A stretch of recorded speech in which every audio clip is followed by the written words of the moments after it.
Halo, kembali lagi sama aku Jian Rizky Fadila, jurusan Ilmu Administrasi Negara, Fakultas Ilmu Sosial Universitas Negeri Padang. Nah, kali ini aku akan menyampaikan materi mengenai cuti aparatur negara, pemberhentian aparatur negara, dan penghargaan aparatur negara. Cuti aparatur negara. Dasar hukum cuti aparatur negara yang pertama yaitu adalah Undang-Undang Nomor 5 Tahun 2014 tentang Aparatur Sipil Negara. Yang kedua yaitu Peraturan Pemerintah Nomor 11 Tahun 2017 tentang Manajemen Pegawai Negeri Sipil. Yang ketiga yaitu Peraturan KA-BKN Nomor 24 Tahun 2017 tentang tata cara pemberian cuti pegawai negeri sipil. Cuti aparatur negara. Aparatur negara mendapatkan hak istimewa yang dapat mereka gunakan yaitu cuti atau izin yang dapat dipergunakan. Ada beberapa cuti yang dapat dipergunakan oleh aparatur negara yaitu yang pertama adalah cuti tahunan. Cuti tahunan ini diberikan kepada pegawai negeri yang telah bekerja paling sedikit 1 tahun secara terus-menerus. Yang paling lama diberikan selama 12 hari. Yang kedua yaitu cuti besar. Cuti besar diberikan kepada aparatur negara yang telah bekerja paling sedikit 5 tahun bekerja secara terus-menerus.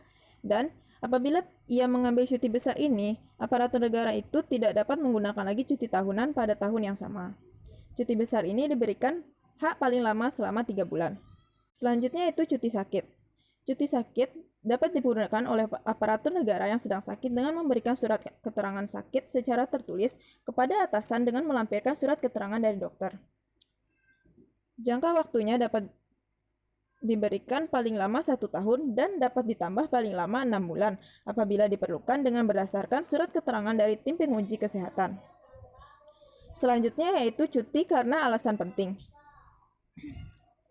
Cuti karena alasan penting dapat dipergunakan oleh aparatur negara untuk cuti meliputi ibu, bapak, istri atau suami, anak, adik, kakak, mertua atau menantu sakit keras atau meninggal dunia.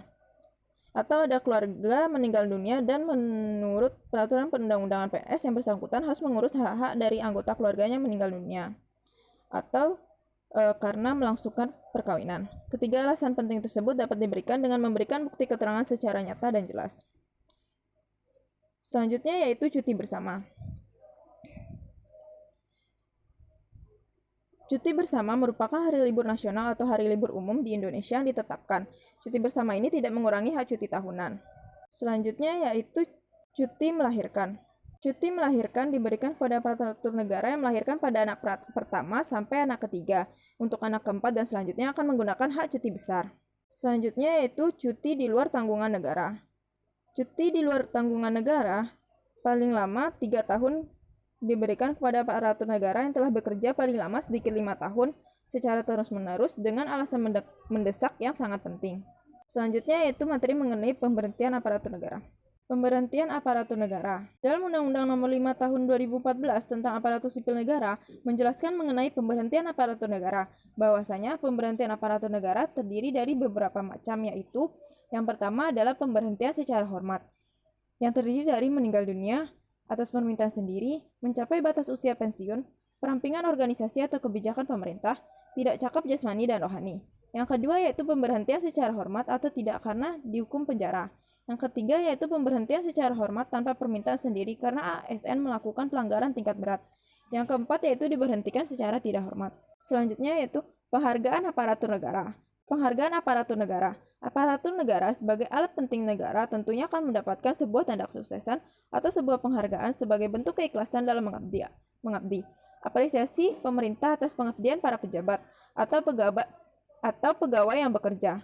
Tujuan dari pemberian penghargaan ini adalah sebagai tanda kehormatan, sebagai bentuk motivasi karena telah bekerja sebagai aparatur negara dan sebagai apresiasi.